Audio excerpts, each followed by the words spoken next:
see if I can figure this out. Hi, everyone. Like you said, I'm here to talk about an alternative to SmokePing that we wrote. Wait, this is the button. All right, so it's essentially, it's written in Python. It's designed to be lightweight, really fast, and not in Perl.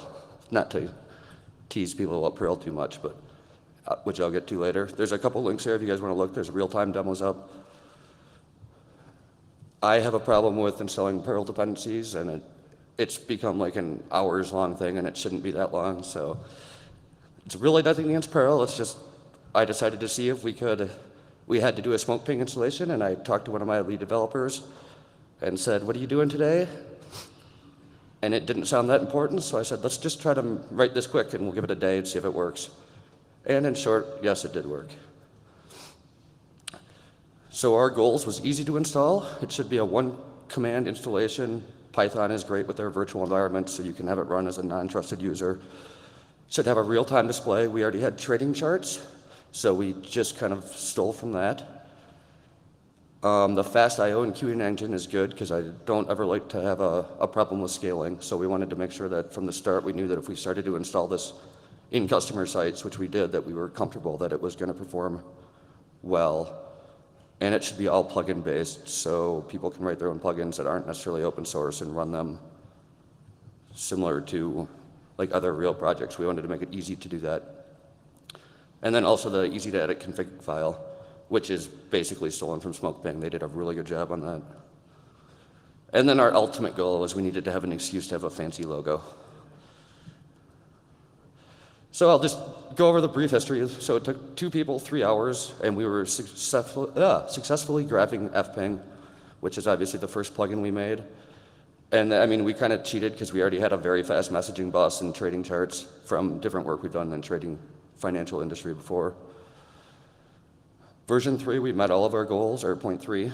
We added Python 3. At this point, we had deployed it to a handful of sites and had some other people using it. So we got to fix like real-world bugs, which was kind of fun. 4, we needed to add time series database. And the one caveat is it doesn't tie into the real-time display, but it will store to RRD or WhisperDB to store all your latency data. And then we really didn't touch it for, I think, over a year.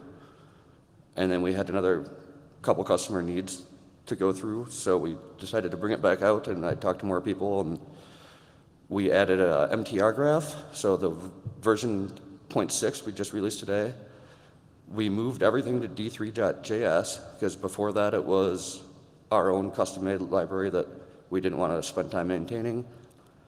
And then obviously, since I knew I was presenting on it, I crammed in more tests and tried to clean up the code a little bit better. So the main point of the architecture, like I talked about I/O, everything's asynchronous, and it's designed to be able to like let any developer write a plugin and not worry about performance. We worry about performance for you, so you can literally just drop in a little script that does anything and not worry about if it's getting 1,000 messages a second. So we have that, and then we also have it all abstracted, so as things come out in the future or as needs change, we can easily swap out the I/O. Also, it had to be completely distributed, so you can run probes from any amount of servers and display them in the same spot. And we also have it so you can have like FPing running on 2 different servers going back and forth, so you actually get both ways, and then graph it on the same graph as well. And then the web interface can run on any server. And like I said, everything's a plugin. So if you want to write a script for some custom thing that you have internally, you can easily do that, drop it in. You don't have to try to fight with merging the code or having a fork. It's just completely separate in your config. And then you can write plugins for any part of the message queuing path, I would call it.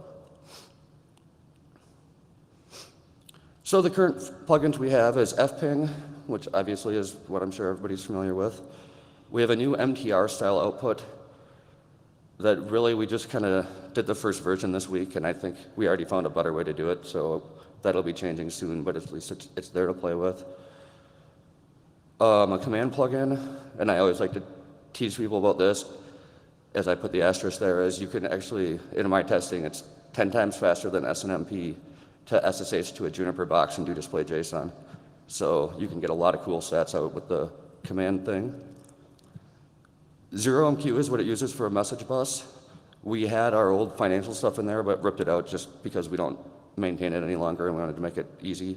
But it'd be trivial to add any sort of message bus to that. Vodka is a plugin that's a real-time web server, so it's like a daemon. So it's a stateful web server for high performance, which helps in high performance with multiple messages a second. And then RRD tool and Whisper, as I talked about, just for time series database, if you want to store this and query it someplace else. Yeah, I just covered that. Like I said, we don't currently graph anything from the database. We just queue through to the database. But you can use Graphite or Plotly really easily if you want to query it or do anything with the database. We want to redo command to make it a little easier to use because right now it's a little sketchy. It's mostly just copy and paste it and do your command plugins. I did write a Scapy plugin, which is a packet manipulation tool, but it requires root, and I didn't have time to figure out how to secure that before NANOG, so that's written. It just has to be root to run, and so it's not released yet, or it might be released, I'm not sure. But then I'd really like to hear from people for other ideas on what you would like to see, or better yet, if you want to do a pull request and write some stuff, we'll happily take it. Like I said, the MTR was mostly community driven, and we think we have the next way it's going to be, I think it's going to be really good. So then it's just the dashboard. This is like this is up at vaping.20c.com. But the traditional use method for this is we have customers with NOCs, and they run this on their NOC screens so people can easily watch the network. The top left is the MTR one, the current version of the MTR one. The other top two are just latency graphs. The second one to the right, where it says in and out, is how I said with two servers pinging back and forth, so that's a bidirectional ping, so you can actually monitor the latency both ways between a link. And the rest are just, like I said, latency graphs. When you drill down on any of the latency graphs, you get smokestacks for all the configured things. So these are just multiple hosts that we're pinging at the same time. And then you can see the loss on the bottom, which is like a more familiar to SmokePing style graph. MTR does a trace route and then fpings every hop on the way, and then it shows it as a smokestack. It's currently kind of goofy right now because the only way I could do it without getting root was to actually run trace route, which uses UDP, and then fping uses ICMP. And we've actually noticed a lot more than I thought of those packets taking different paths along the network. So hopefully that gets resolved before long. It's still really nice to look at connectivity, like I'm sure everybody that runs an MTR window. Instead of that, you can have it on a graph and just be looking at it. And then we want to switch to a vertical one, and then we have an idea for doing hop history, so it'll actually show it and time it out better. And then that's what it looks like. The red line shows loss, so if there's loss on a link, it shows a red line. And we're going to have multiple stacks per hop and then in the future one. It's actually got pretty good documentation, really good compared to like most of my other projects, so there are some docs on it. There's a bunch of config examples, and they don't really fit in slides very well, so I'm just kind of skipping over the config thing a lot, but essentially it's just YAML, or you can use JSON. You define a plugin, an output, give it all the data. The cool thing is the inheritance.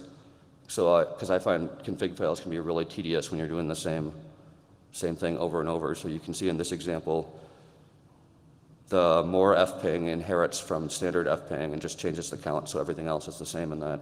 So you can actually build fairly complex configs really easily.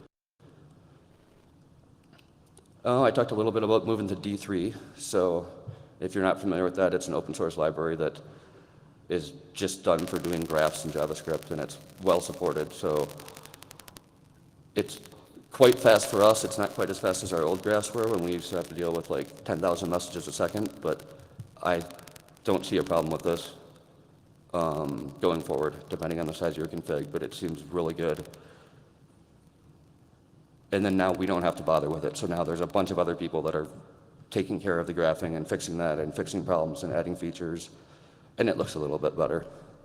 But really the important part is just we didn't want to deal with it. So you can see like the side by side, the old versus the new, and it's pretty much the same. And I think I've actually talked enough about the MTR. This is probably a duplicate slide, in fact. So anyway, we're ready to branch it in version 1. We figured we'd give about a month after NANOG, so if anybody wants to try it out and ask for features or report bugs or something, we would definitely appreciate it. And yeah, and obviously in contributing, a few people have contributed to it already, which is always nice. But even if you don't have anything to do with coding or no time to do it, and you have an idea, we love a challenge, so the harder the idea would be better. And I think that's about it. Is there any questions or comments? Hey, John O'Brien, University of Pennsylvania. A little piece of trivia, which is that not every implementation of traceroute uses UDP. And if yours does, it probably also has a -I option to send ICMP echo requests instead. Yep. I'm aware of that. I just didn't want to, I don't think it's platform. It doesn't work on every platform, so I tried to keep it simple. But thank you. All right, anything else? And then I put links in there for anybody that aren't familiar with those things and wants to use them.